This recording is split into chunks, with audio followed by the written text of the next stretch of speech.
After Apple Picking by Robert Frost. Now, Robert Frost is one of the most prominent American poets, and he belongs to what the area is popularly known as New England. It is a place, it is a collection of 6 states which are rich in natural beauty. However, natural beauty, on one hand, this place has, s- the highest or one of the highest rates of snowfall as well. Um, and on the other hand, it has extreme summers as well. So, such a place is very rich in agricultural production. And after apple picking is suggesting, as the term is apple picking, it is telling you that here the person is harvesting apples from his orchard. In order to understand Robert Frost, we need to understand some of the popular themes in his uh, works.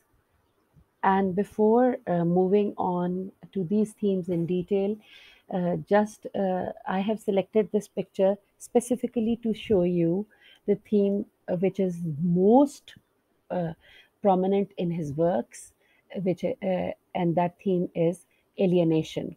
So, like many of his other works, after apple picking employs alienation as a major theme.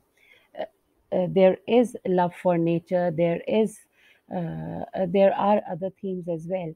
However, the most important theme over here is the theme of alienation, as the this picture tells you. This person is roaming about, uh, without any companion.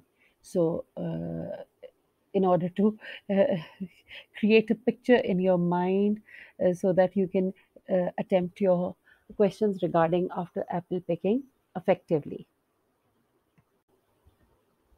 Now, here you can see, before moving on to the text of the poem, it would be easier for you to, if you understand the setting of the poem, because the whole poem is basically revolving around this, the situation, this person who is taking down apples from the trees, uh, and the problems he's facing right now at present.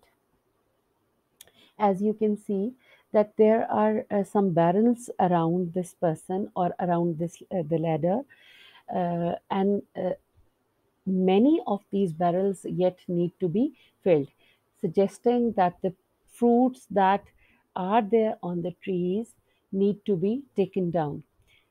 However, he has completed his work partially. And how do we come to know that uh, uh, he has been involved in this work for quite a long time? Because there are some barrels which are filled to the brim with apples. The person, as you can see, he seems blue, and as if all life has been sapped away from him. Uh, However, this blue color, though it is not mentioned in the poem, in order to make your understanding easy, I intentionally selected this picture to tell you that he is facing cold. He is facing winter, and because winter is such a time which can it's almost night time, and you can see snow scattered here and there. It seems as if most of the area has been affected by the winter, but in order to avoid his um, his effort, his apples being destroyed by the winter. The poet is, or this person is, uh, uh, he is in a hurry to remove all the apples that are there in the trees. You can see here and there are some patches of snow. Obviously, this person is not only affected by the winter, he is also exhausted as well because of his hard labor. Okay, so though this picture might not be a very good depiction of what the narrator is going through, however, it might uh, ease your way towards attempting questions on this poem. That's why I created this visual and one of the first visuals on Canva. Okay, so let's move on to the text of the poem. A very important aspect of the poem is that the whole poem has been written in first person singular.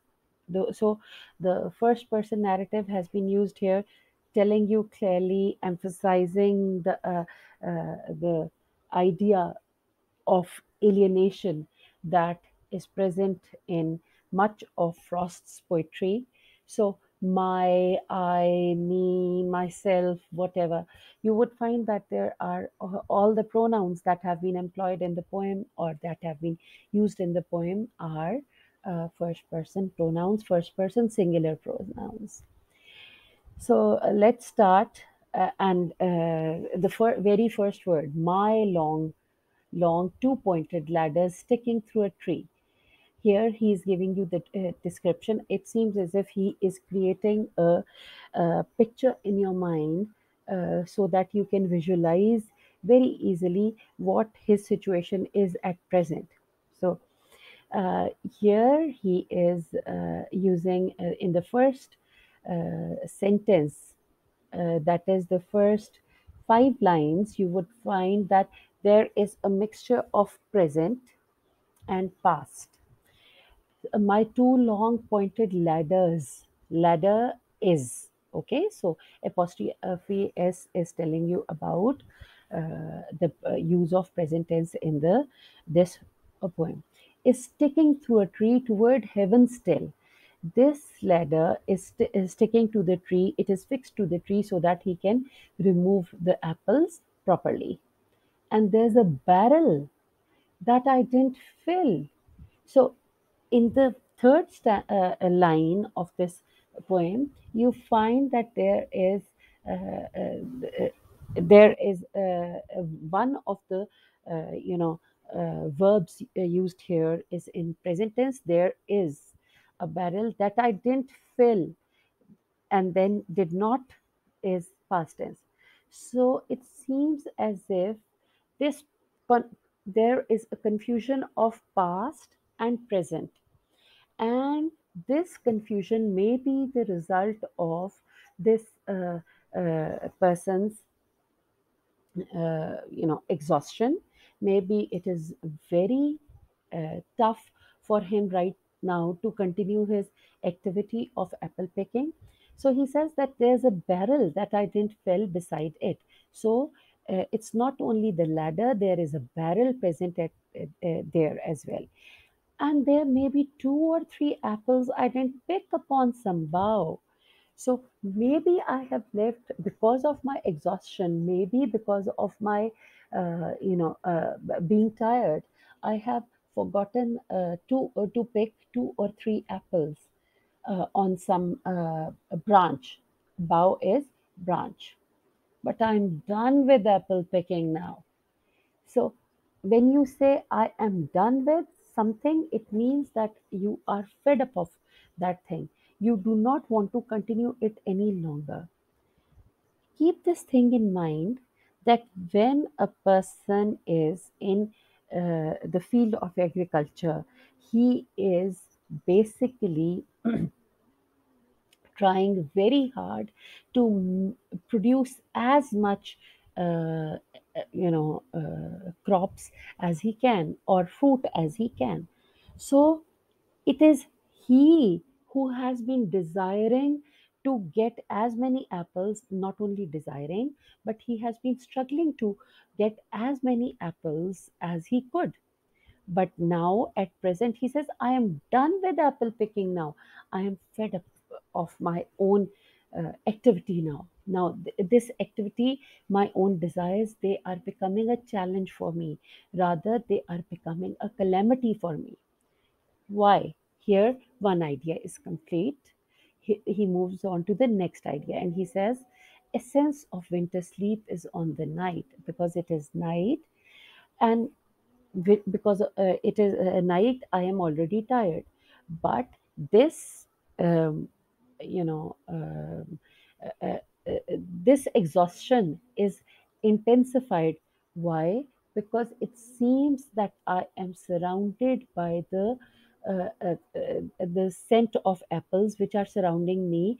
They are intoxicating me. They are lulling me to sleep, or it is lulling me to sleep. So here he says that these two things are compelling me to sleep, whereas and in order to further enhance this effect of exhaustion, he says, I'm drowsing off. Now look at this situation. He's standing on a ladder alone, and he is a- a- at a place which is very risky. Uh, Even a small, if he goes to sleep for a small split of a second, he might fall down and he might die because of his own, uh, yearnings and desires. Then he says, I'm drowsing off. I cannot rub the strangeness from my sight. So he says that up till now, I am still under the influence of my experience that I had in the morning. And what was that? He says, it was a very strange experience I got from looking through a pane of glass. I skimmed this morning from the drinking trough. Now it is so cold because of the snow that the natural streams which are passing through the area, or even the reservoirs of water that he has at home, they are covered with a small layer of sleet, and he literally had to, because of the cold, this layer of ice had to be picked up and uh, put aside so that he could get to, or he could access drinking water. So he says that I still remember that there was a very strange happening in the morning when I was, uh, I reached my water trough to wash my face, or to to use water, when it was my water trough was covered with with a thin layer of ice, which literally had to be picked away to reach drinking water. He says, and held against the world of hoary grass. And I looked through it. I, you know, because I was holding that layer of ice. I looked through it, uh, and uh, uh, uh, and found and had a look at the grass which was under this uh, ice. And as he was holding it, it melted, and I let it fall and break. It melted because of the changing temperature. And the poet did not make an effort not to let it fall and break. Why? Because he had been involved in apple picking for such a long time, for so many days, that for him, even uh, being fresh in the morning was not possible. And these petty jobs were becoming difficult for him even in the morning. He then says that, but again, here is a transition. He says, but I was well upon my way to sleep before it fell. It was morning, and he should have been fresh at that time. However, because of his exhaustion, for the constant exhaustion he has been undergoing for the past many days, he says that I was uh, ev- within an instant that when the snow fell from my hands and broke, he says that I was sleepy again. And while I was, about to sleep, he says, I could even tell and I could tell what form my dreaming was about to take. I even could predict what dream I would uh, see if I went to sleep properly. And it is said that in your dreams you see all those things, you experience all those things which have been affecting you, influencing you during the day. So he says magnified apples appear and disappear. So he says that because I have been involved in apple picking for such a long time, that it seems as if my dreams would also be comprising of apples, magnified apples, huge apples who would be coming and who would be appearing and disappearing like ghosts.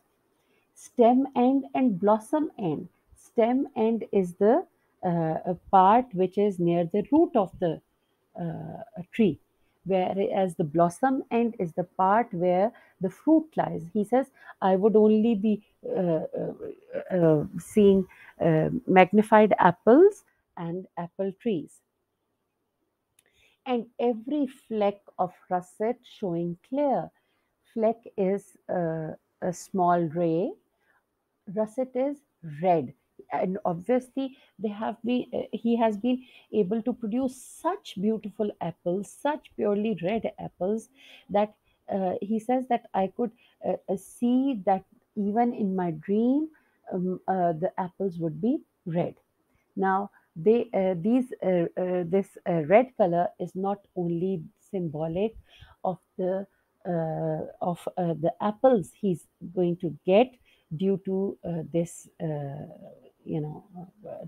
due to his toil and hard work, but they are the red color is also associated with the blood. The blood he has put in, the efforts he has put uh, in harvesting this, harvest or this crop. My instep arch not only keeps the ache. So he says that right now the lower part of my leg, the part beneath the knee, it is struggling so hard uh, to keep balance. It keeps the pressure of a ladder round. It is hardly making an effort to keep the ladder round, safe, to keep it balanced. I feel the ladder sway, moving, heaving as the bows bend. It seems that because of the my sleep, uh, which is not sleep, I'm working but intoxicated, intoxicated.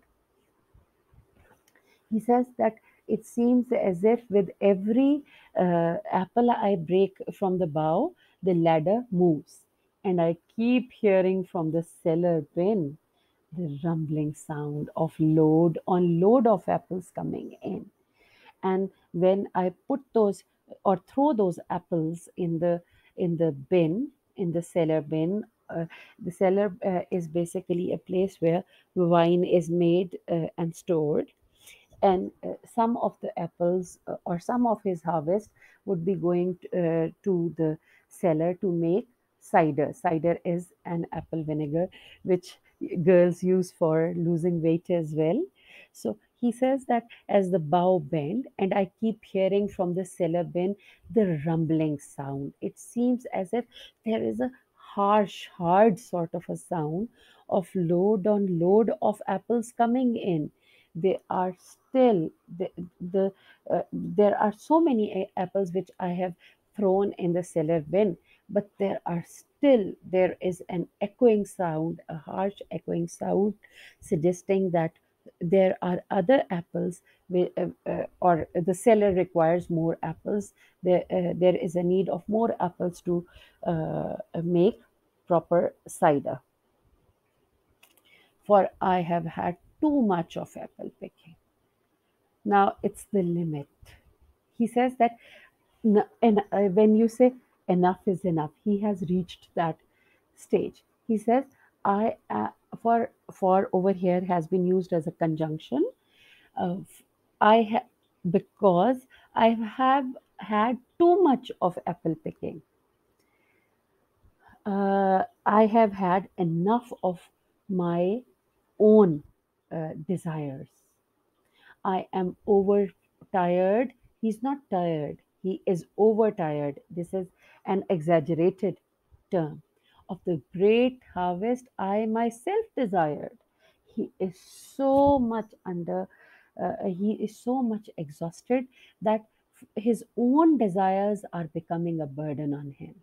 And this yearning and desire is also a common theme in Robert Frost. So he says that my own desires are becoming a torture for me because he has no partner right now. Obviously, a person, if in a capitalist society, as Robert Frost, being an American poet, he is living in a capitalist society. He is never going to share the fruits of his labor with anyone. So he is intentionally involved uh, in this activity alone. He has no partner, so that nobody shares his uh, the fruits of his labor. However, the same desire, the same, his same yearning is becoming a burden for him. He cannot proceed with, with his uh, uh, own this much desired task now. Now, continuing with the same idea, in the next line, he says that there is, the idea of much is left undone. He says there were 10,000 fruit to touch. There were these apple is a very sensitive fruit, and if you it has to be taken down, it has to be picked very gently. So he says that I have to remove 10,000, that is 10 million fruit from the trees. Obviously, this can be considered as hyperbole. You have done this literary device in your introduction to literary studies as well. So he says that he is using the technique of exaggeration to tell you what trauma he's going through. He says, though I have been working so hard to get my aim, to accomplish my aim, there are still 10,000 fruit to touch. They have to be removed gently, cherish in hand. They have to be enjoyed before being put down in the barrel, lift down, and they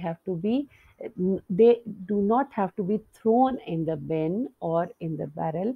They have to be removed properly and put softly in the barrel and not let fall. You are not going to keep the allow the apple to fall, because it would be destroyed otherwise. For all, he's telling you the reason himself, for all that struck the earth, no matter if not bruised or spiked with stubble.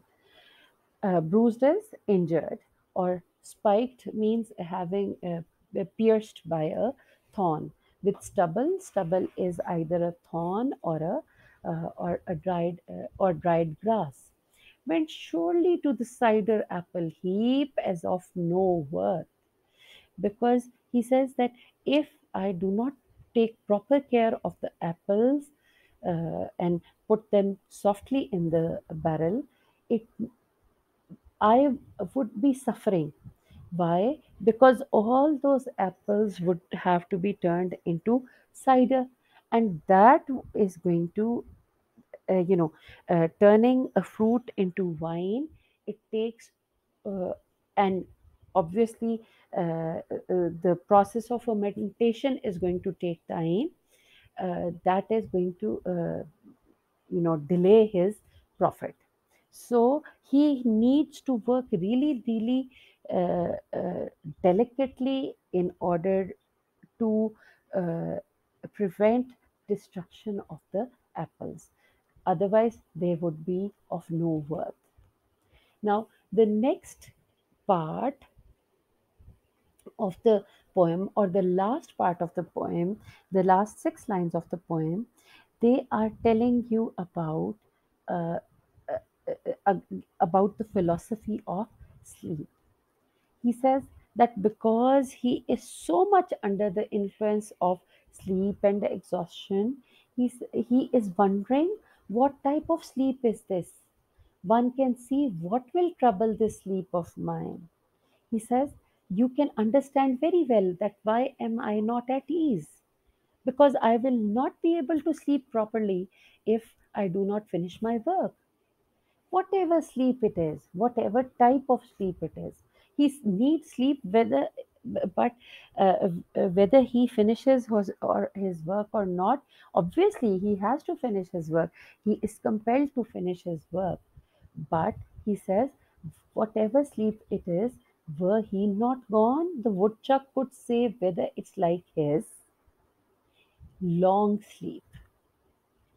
So he says that if the woodchuck, the woodpecker, had not left for winters to some warm areas, he would could tell me if this sleep is going to be, or if my sleep is going to be like his, that is hibernation.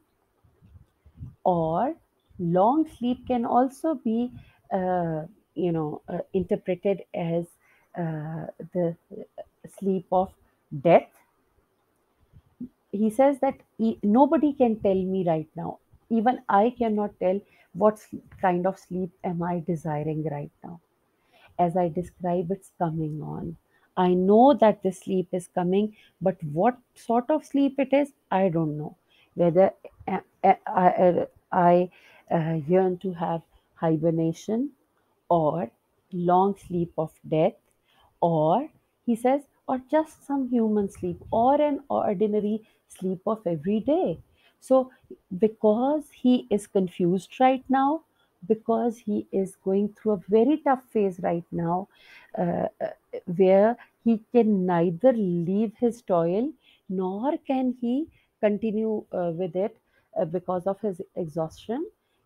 He is wondering, or he is in a state of shock, what type of sleep is he desiring, whether it is hibernation or death or ordinary sleep of humans.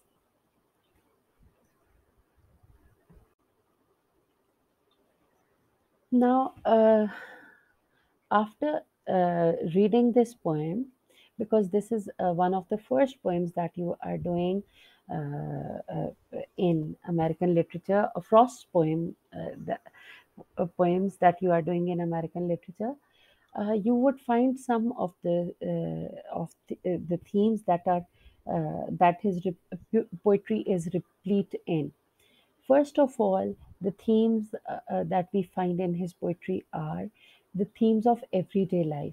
You do not find grand sort of, themes like values and the stories of gods and goddesses. His poetry describes everyday life. Obviously, apple picking is one of the phenomenon of everyday life. Then Human contact with the natural world. How does man communicate with the nature?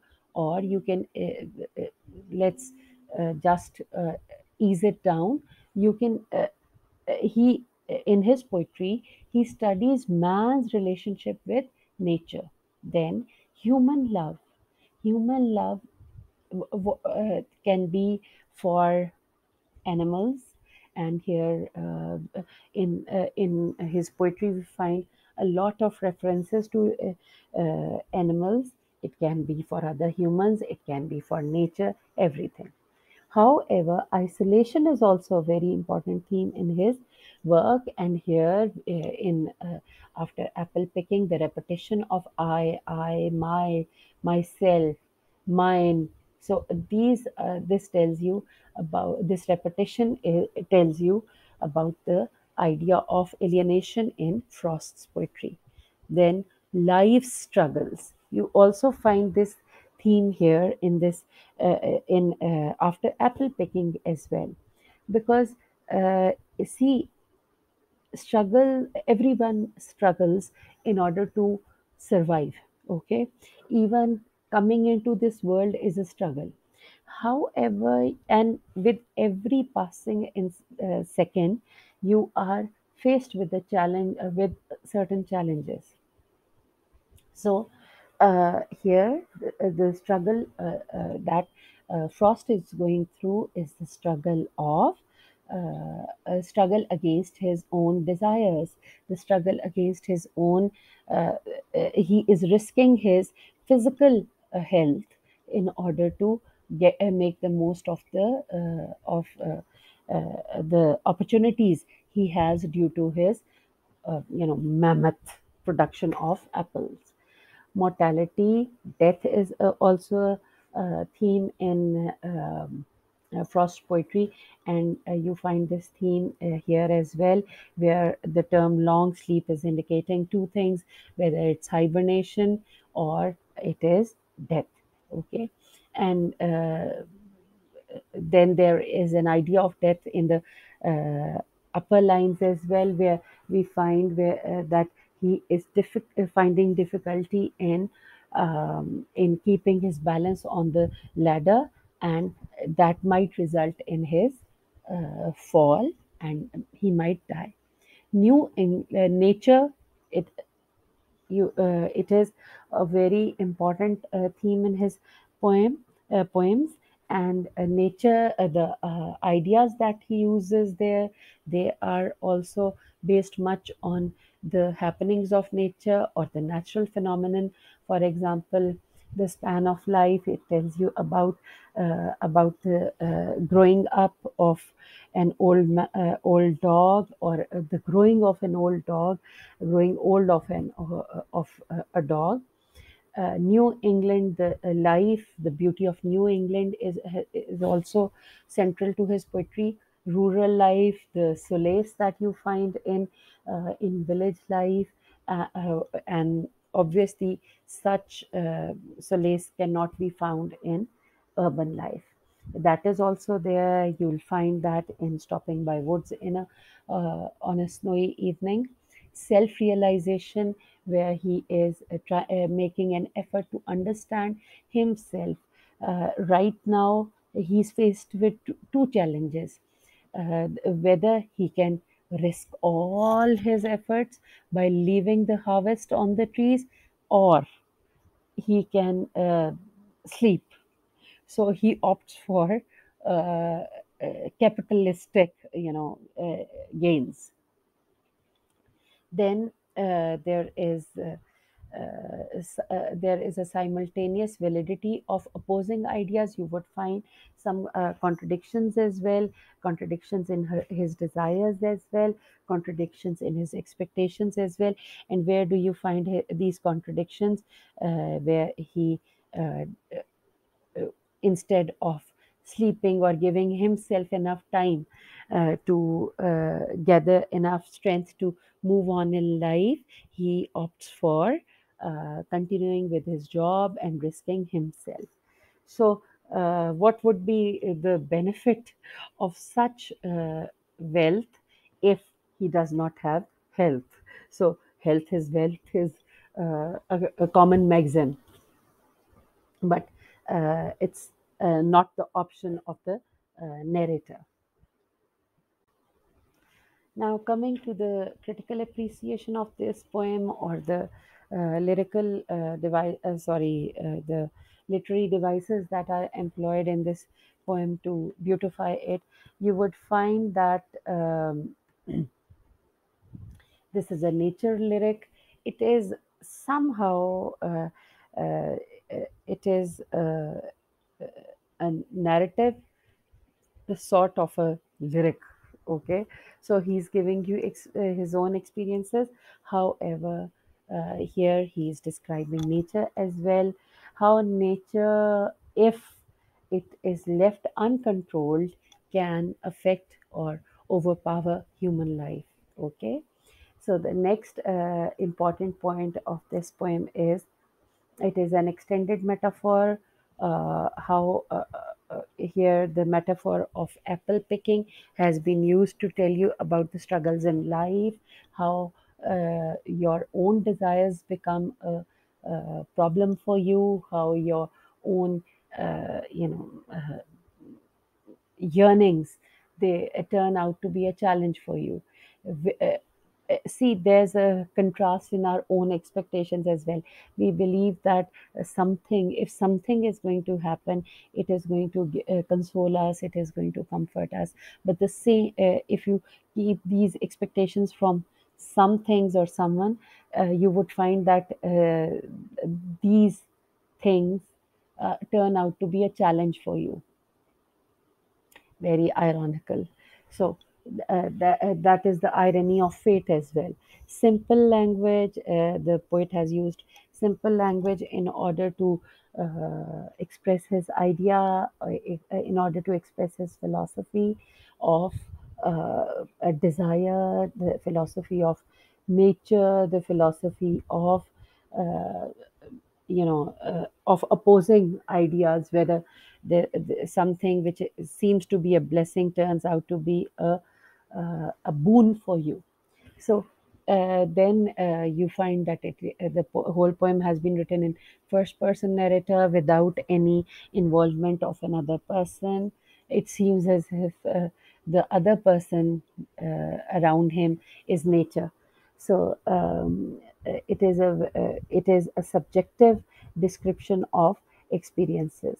Then there's a mixture of present tense and past tense in order to show you the confusion between his desire uh, to sleep and the effect it has, or the effect exhaustion has on him. He is in a state of, let's say, he's confused, he's intoxicated. Even the smell of apples is, you know, lulling him to sleep. Then there's a mythological connection with the fruit. You find this that apple is a it was according to Christian belief, or biblical in biblical terms, you find that apple was the forbidden tree or forbidden fruit for Adam and Eve. However, they had it, they took it. God had told them not to take that fruit, but here, when they ate it, they were exposed to the bitterness of life. Same is the case with the poet. He is exposed to the bitterness of life after going through the ordeals of uh, apple picking, after going through the ordeals of create getting capitalistic profits. So that connection is also there. You might get a question on this as well. The symbols used in the poem are that of the ladder. Ladder is symbolic of the desire to get worldly wealth, to improve one's life. Capitalistic yearning, the American dream. Heaven is the heaven that is created. Heaven is actually the sky.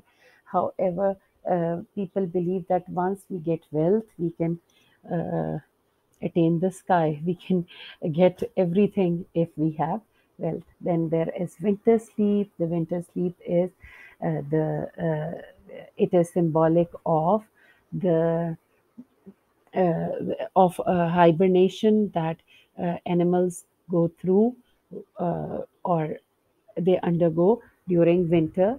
And here the poet is also desiring, this is a very ironical desire, that the fruit that he has been struggling for is reaped in winter, and the sleep is also desired in winter.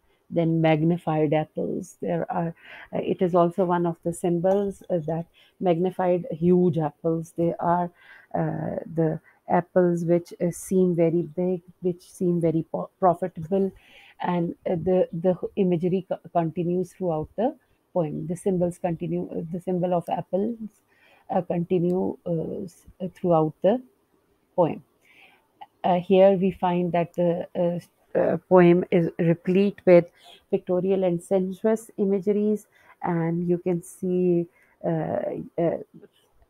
you can feel, not only you can picturize the scene in your mind. If I have ventured to picturize this scene in, in this, in the figure that was there in the start of this video, then obviously you can create mental pictures as well.